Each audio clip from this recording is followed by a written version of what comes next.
જિલ્લાના માંડવી ખાતેથી પસાર થતા વાપી શામળાજી હાઈવે પર માંડવી નજીક ચક્કાજામ કરાયું હતું। સ્થાનિક રહીશો ભેગા મળી ચક્કાજામ કરાયું હતું। માંડવી જંખવાવ રોડ ઉપર વર્ષોથી નવો રસ્તો નહીં બનાવીને જૂના રસ્તાઓ પણ બિસ્માર બનતા વાહન ચાલકોને પારાવાર મુશ્કેલી પડી રહી છે, જે સમસ્યાનું નિવારણ નહીં આવતા આજે લોકો રસ્તા ઉપર બેસી જઈને વાહનો અટકાવી વિરોધ વ્યક્ત કર્યો હતો।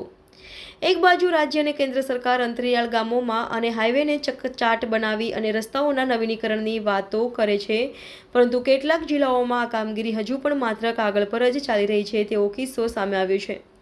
અહીં વાત છે સુરત જિલ્લાની, તો સુરત જિલ્લાના માંડવી તાલુકામાંથી નેશનલ હાઈવે નંબર 56 જે વાપી શામળાજી હાઈવે કહેવાય છે, હાઈવે તો માત્ર નામનો છે, પરંતુ અનેક જગ્યાએ રસ્તાઓ બિસ્માર થયા છે અને વર્ષોથી અહીં રસ્તાઓનું નવીનીકરણ તો નહીં થયું પરંતુ તેની મરામત પણ કરવામાં આવી નથી, જેથી સ્થાનિકો હવે રોષે ભરાયા છે અને આજે સુરત જિલ્લાના માંડવી નજીક આવેલા માલધા પાટા ખાતે હાઈવે લોકોએ બંધ કરીને ચક્કાજામ કર્યો હતો। નંબર હાઈવે 56 માંડવીથી કેવડિયા કોલોની ટ્રાઇબલ હાઈવે નક્કી થયો છે અને પણ સરકાર કોઈને જાણ નથી કે જવાબદાર અધિકારી રાજ્ય સરકાર છે કે કેન્દ્ર સરકાર છે, કોઈ અધિકારીઓ ફિક્સ નથી અને વારંવાર રજૂઆત છતાં રીકાર્પેટ કરતા નથી, મેન્ટેનન્સ કરતા નથી અને આદિવાસીઓ વારંવાર નુકસાન થાય છે। લગભગ એક વર્ષમાં 40થી વધારે લોકોના મૃત્યુ થયા છે એક્સિડન્ટમાં, અસંખ્ય લોકોના હાથ પગ તૂટ્યા છે। વારંવાર રજૂઆત છતાં પણ સરકાર કોઈ દરકાર છેલ્લા 15 દિવસની માહિતી આપી હતી કે અમે આ કરશું, રસ્તા રોકો કરશું, પણ છતાં પણ સરકારે દરકાર રાખી નથી। એટલે આજથી આ આદિવાસી હાઈવે નક્કી થાય છે અને આદિવાસીઓ મેન્ટેનન્સ કરશે અને આદિવાસીઓ સંચાલન કરશે। ટોલ પણ અમે આ આદિવાસીઓ દ્વારા ઉઘરાવીશું। ઓકે સાહેબ। હાઈવે ઉપર વાહનો અટકાવીને સૌ રસ્તા પર બેસી ગયા હતા। સુરત જિલ્લાના આજ માંડવી વિસ્તારમાં સાંસદ પ્રભુ વસાવા પણ રહે છે અને સાંસદ પ્રભુ વસાવાનું માંડવી હોમટાઉન કહેવાય છે, છતાં પણ આ બિસ્માર રસ્તાઓ અંગે તેમના દ્વારા પણ આજ દિન સુધી કોઈ ઠોસ કામગીરી કરવામાં આવી ન હોવાનું સામે આવ્યું છે।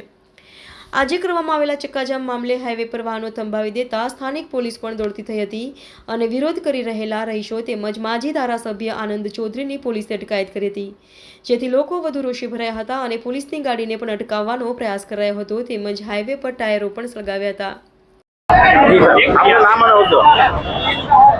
જે.આર. મિસ્ત્રી, મામલતદાર માંડવી।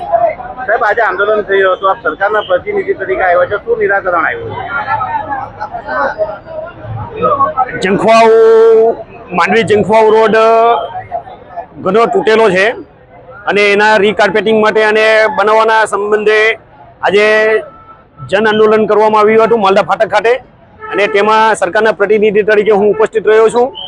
આ રોડ 10/1થી NHAIને આપવામાં આવ્યો છે અને MP સાહેબે, માનનીય MP સાહેબે બી એમની સાથે મિટિંગ યોજી હતી અને હાલ આજ રોજ મેં NHAIના અધિકારી સાથે ચર્ચા કરતા તેઓ તરફથી દિન 15 દિવસમાં આ કામગીરી શરૂ કરવામાં આવશે અને આ બાબતે અમને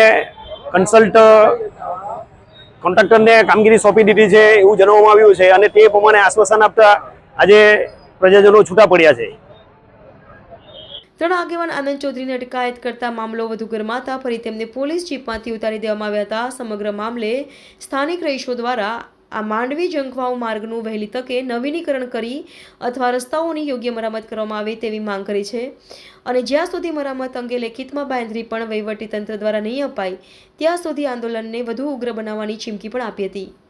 આખરે માંડવી મામલતદાર તેમજ વહીવટીતંત્ર સ્થળ પર આવી માજી ધારાસભ્ય આનંદ ચૌધરી સાથે વાટાઘાટ કરી બાંયધરી આપતા આંદોલન સમેટાયું હતું અને પોલીસ દ્વારા વાહન વ્યવહાર ફરી કાર્યરત કરવામાં આવ્યો।